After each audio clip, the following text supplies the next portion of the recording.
the day a teenager stunned Magnus Carlsen, a turning point in chess history. Magnus Carlsen, the reigning world champion, and Abdu Satar, a prodigious 17-year-old player known as No Dear Beck. This clash took place during the 2021 World Rapid Championship, where Carlsen was on the verge of securing his fourth title.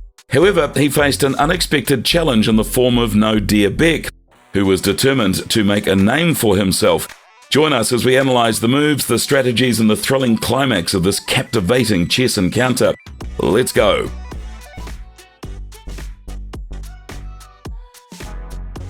Magnus Carlsen, the renowned chess grandmaster, was on the verge of securing his fourth World Rapid Championship title. He had already defeated formidable opponents such as Alireza, Faruza, and Jan-Krzysztof Duda in the semi-finals, and was leading the tournament with an impressive score of 7.5 out of 9. However, there was another player who was causing a stir in the competition, overshadowing Carlsen's dominance.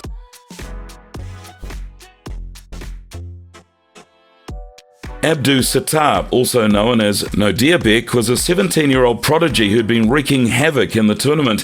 He had defeated top-ranked players including Levon Aronian and Fabiano Caruana, displaying exceptional skills and a killer instinct.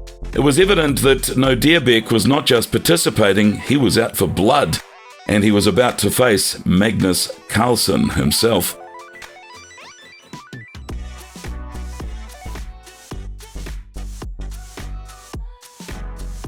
Carlsen was no stranger to prodigious talent. He made a name for himself by defeating Anatoly Karpov at the tender age of 13. However, he underestimated the prowess of No Dear Beck as they sat down to begin their match. Carlsen took his time contemplating his response as No Dear Beck made the opening move with c4. Carlsen responded with knight to f6 after a 20-second pause. The game took the shape of an English opening: white pawns on c4 and e4, black knights on c6 and f6.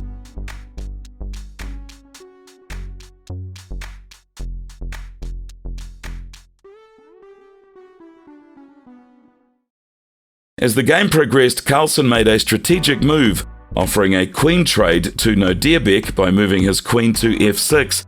This move signalled Carlsen's intention to transition into an endgame, a phase where he excelled and often turned seemingly simple positions into victories. However, No Dear Beck swiftly declined the offer and moved his queen back to d1.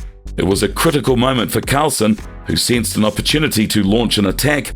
He played his pawn to g5 with the intention of advancing his other pawn to h5, targeting White's king, which had been relatively safe behind a wall of pawns.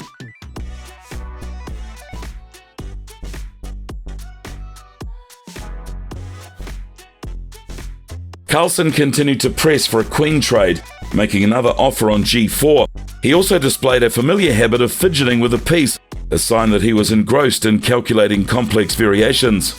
While Carlsen delved deeper into his calculations, No Dear Beck made his moves with relative speed, seemingly being impatient.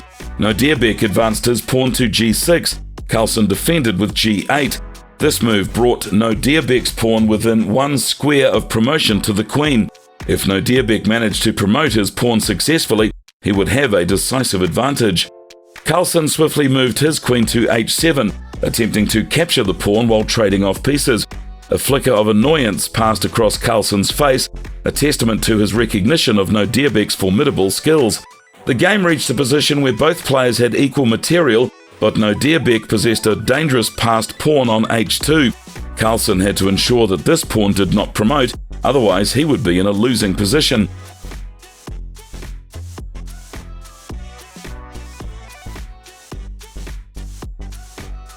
Carlsen first moved to defend against the advancing pawn and played his knight to c5, which, although seemingly threatening a pawn, did not lead to any tangible advantage. If Carlsen captured the pawn, No Dear Beck would respond with queen to h3, winning the knight with a check. The game continued with a few more moves and two pawns were exchanged. Carlsen realized that winning from this position was highly unlikely. No Dear Beck's passed pawn and the scarcity of pieces on the board made it a challenge for Carlsen to create winning chances. Carlsen's primary objective now was to prevent No Dear Beck's pawn from promotion. He played his knight to g5, creating a fork between the white queen and king. which eventually led to a trade of bishops and knights. This trade would make it easier for Carlsen to impede No Dear Beck's pawn's progress, as the bishop would no longer be able to assist it. Amidst the intense gameplay, No Dear Beck decided to check Carlsen's king.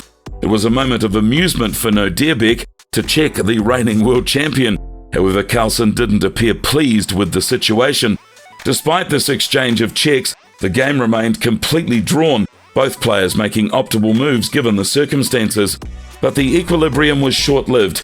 After delivering a check to Carlsen's king, No Dear Beck played h7, threatening to promote his pawn to a queen. Carlsen couldn't allow this to happen, and with limited time on the clock, played queen to e5 to defend the promotion square. However, this move turned out to be a big mistake, but only if No Dear Beck spotted the move queen to d1. Unfortunately for Carlsen, No Dear Beck missed this opportunity.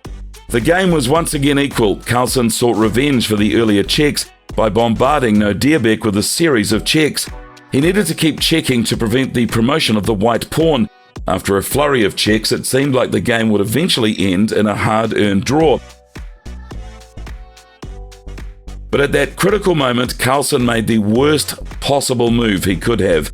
He advanced his pawn one square, unwittingly allowing No Dear Beck to play a devastating move, queen to d2. This move forced Carlsen to make the only move that avoided a check but failed to cover the square that his queen had previously guarded. Realizing the dire consequences, Carlsen instantly resigned. No Dear Beck had successfully forced a queen trade, and after the exchange his pawn would promote to a new queen, effectively crushing Carlsen's chances of winning the 2021 World Rapid Championship.